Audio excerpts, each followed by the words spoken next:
It's about 6 o'clock Eastern. It's about 5 o'clock Central on this Saturday, September 1st, 2012. I'm Stephen Boyle. Well, thank you for joining us here. And actually, meteorologically speaking, we're in fall. And the reason why meteorologically we're in fall is because of the models. The models, they span in 3-month periods.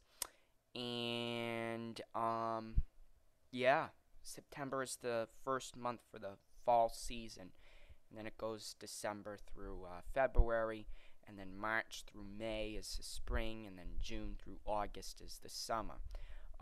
So that's just how the models handle with the different seasons. So let's talk a little bit about what's going on here. We have some tornado watches here. We have some red flag warnings, severe thunderstorm watches, freeze warning. We have a bunch of stuff out there. So let's start off with this. There are some tornado warnings in there, and I am going to get to them right now. Hopefully none of you live into this area, because if you do, this could be a pretty nasty situation. We got some pretty nasty tornado warnings going on here. Let's look at the base reflectivity, the storm relative. Yeah, you can really see that right in here. I'll try to circle it out for you. Right in here, there's a little rotation going on right now. Not good news. Definitely not good news. Now let's put up the new warnings. Let's go down south here. This is a storm relative. Let's look at the base. Again, I'm not really seeing the rotation that they're seeing in here, but there may be something. Might be in there or something, but I don't really see the warning, the rotation that they're seeing in this particular cell. But and then looking at the warnings, there's massive rotation in here, and then there's rotation in here as well. So these two cells are fairly dangerous.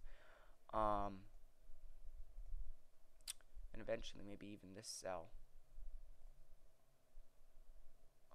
Let's see. I think we went too far. Let's go back here. Let's see. Warnings.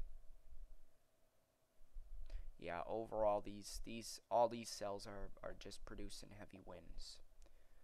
But yeah, that's what's going on with that. Nasty storms. There's also a tornado warning out here. Let's bring us to the radar imagery.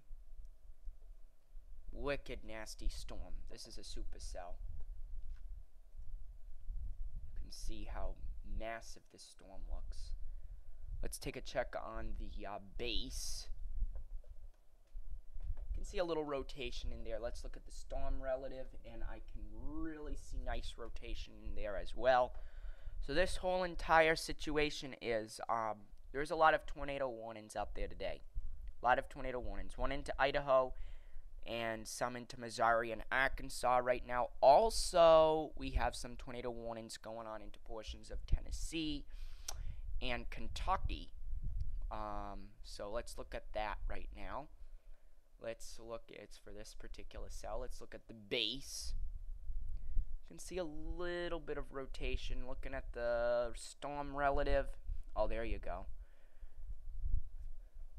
Yeah, I can see that rotation fairly well in there. So there is rotation in that storm as well. So if you live in any of these areas where there's tornado warnings, take cover immediately. Also, so moving on from the severe weather now, we have this massive area of red flag warnings. That is because of the dry weather that we're seeing into this area, as well as warm weather. Also, there's a severe thunderstorm watch into parts of Utah, severe thunderstorm warning, flash flood warnings because there is some rains down into this part of Arizona from these little low-level disturbances here, or low-pressure disturbances. They ride from Mexico on up in this direction. And then we have some freeze warnings going on in portions of Oregon and Washington. Also, we have some still continuing flood warnings and coastal flood warnings into parts of Mississippi and Louisiana, because again, those floods that were from Isaac are not going to go receding immediately. It takes time for these things to recede. And then we have a heat advisory into portions of the Arklatex, which is portions of Texas, Arkansas, and Louisiana, the region where all three border each other. That's the area that's seeing some pretty warm weather. Other than that, nothing much going on. So let's look at the radar imagery across the country. And I believe I actually have a little rain shower coming fairly close to me. There's actually a little line of thunderstorms moving through portions of northeastern Connecticut. We'll zoom into the Boston radar here. Yeah, you can see that right up in here. Going through Willimantic right now. There is no severe thunderstorm warning, but still some storms. There's a little lone cell into southern portions of New Hampshire as well. Again, these are not severe, but they may cause a brief burst of rain. Let's look at the 1 hour total. Some of these areas picking up a good half inch to maybe even an inch an hour storm total so far. There's actually been some rain into Worcester County as well. There's even been a little bit of rain reported around here because of these few small little showers. But overall, nothing major happening. And again, there is no rotation in any of those cells at all. So don't worry about that. Nothing that we have to worry about. And then, of course, this is all the weather associated with what was Isaac, producing some pretty nasty severe weather. And then, of course, we have the storms into portions of Utah and Arizona. So we will continue to watch out for that. Look at that for you and see where that moves. So here we go. Here's the NAM. And again, the NAM is the only model that takes this thing out to sea. Not really agreeing with the NAM at this particular point. There's not too many models saying that. Okay, so here is the Canadian. And you can see this thing rides up into New England, maybe producing a heavy burst of rain through the south-facing coast of Massachusetts, Rhode Island, and Connecticut, as well as Long Island. We'll have to see about that. Then that moves up into Canada. Then we have an area of high pressure that moves back in, maybe bringing us some returning warm, or, depending upon the location, maybe even some cooler air.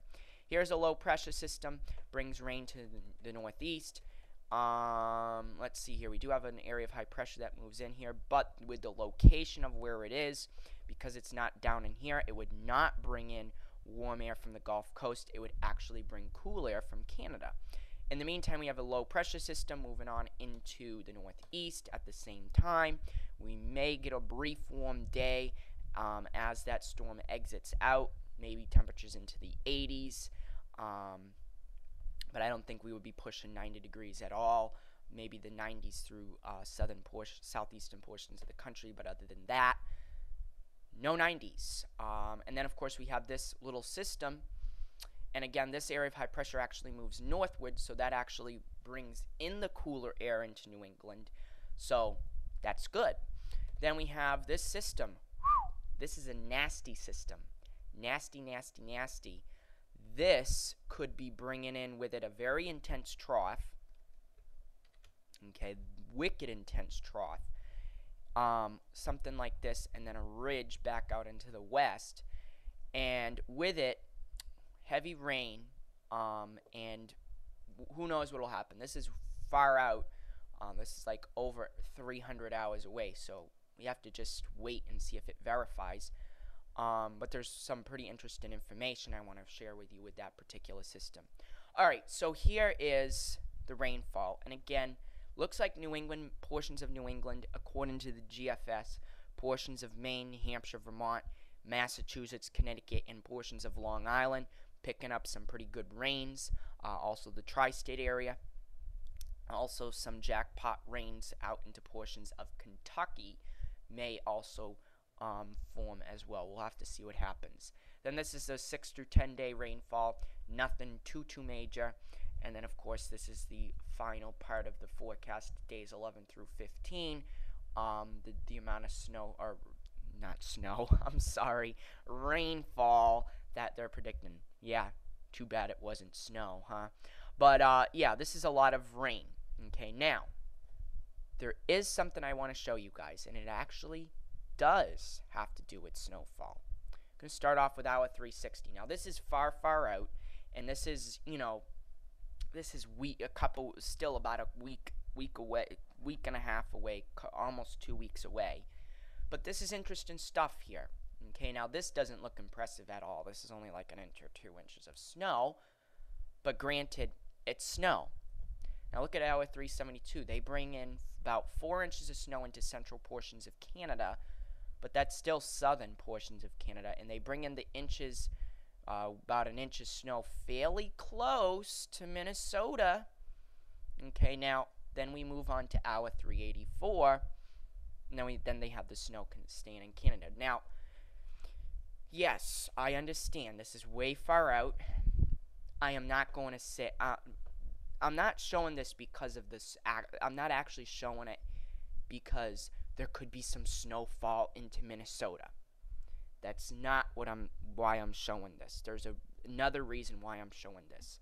The reason why I'm showing this is it shows that the cold air from portions of Canada will be leaking down here into the east. Okay? That is the main reason why I'm showing this. And this shows the trend that is going to start to shape up here through the fall and the winter. Okay? Portions of extreme northern United States. So this would include northern Minnesota, the UP of Michigan, extreme northern Michigan, extreme northern New York, extreme northern Vermont, and extreme northern Maine may actually get a few snowflakes associated with this particular system. If it verifies, it may not even happen because, again, over 300 hours away, things change, okay? But, with a system that may move through, okay, within the next couple weeks, we may start seeing our first snows into these regions, or first snowflakes, not necessarily first snows, where we're getting accumulation, but first snowflakes of the season. And the first snows on top of Mount Washington and Mount Mansfield, which both are in New Hampshire and Vermont, they may start seeing their first snowfalls within the next couple of weeks, okay, because they're highly elevated, really high. So, Mount Washington, again, I believe they will probably start seeing their snows probably by the middle of the month. So this goes to show you, and first frosts will come fairly early into this region as well, and probably earlier than normal and through this region as well. So it goes to show you how this cold air is really coming down fast, really fast. So this is just something I wanted to show you guys because I thought this little area of snow into portions of Canada was kind of interesting, and it just shows how this pattern is already starting to shape itself out, and it's really a very interesting scenario that could be happening here. So I think it was worth talking about here. And overall, if you want to know and again, about a week from today, so the 8th or the 9th of the month, so about a week, I will be putting out my fourth winter forecast here. Okay, and I may start going a little bit more in depth of what's going to happen in the fall as well. I know I put my final fall update out already, but I'll start talking a little bit about when we're gonna see leaves change, and when I think leaves will start changing, and also first frosts. We'll talk a little bit about that this upcoming Saturday or Sunday, and then of course we'll talk about the normal winter stuff as well. But at this point, this is just a little preview of what I'm going to be talking about. I think these regions, actually it may even go down here, these regions in here, I think may actually be seeing a fairly snowy winter. Okay, and yes, this does include the Great Lakes. Now, why the Great Lakes? Well, very warm waters in here, very warm waters, and you have cold air rushing through here. I think we could be talking about very heavy snows along our lake effect snow belts here, where we normally see lake effect snows. So that is something I am also keeping in consideration as well as systems. If we have a negative AO and negative NAO, you see the storm track generally like this. So that would bring a storm down. You would have an area of low pressure, and this would be coming down and then up the coast like this. But I think where the most snow will be falling this year, well, overall, I think the most snow will fall in this region. But we'll go more in depth. We'll talk more about that in about a week. So thank you for joining us here.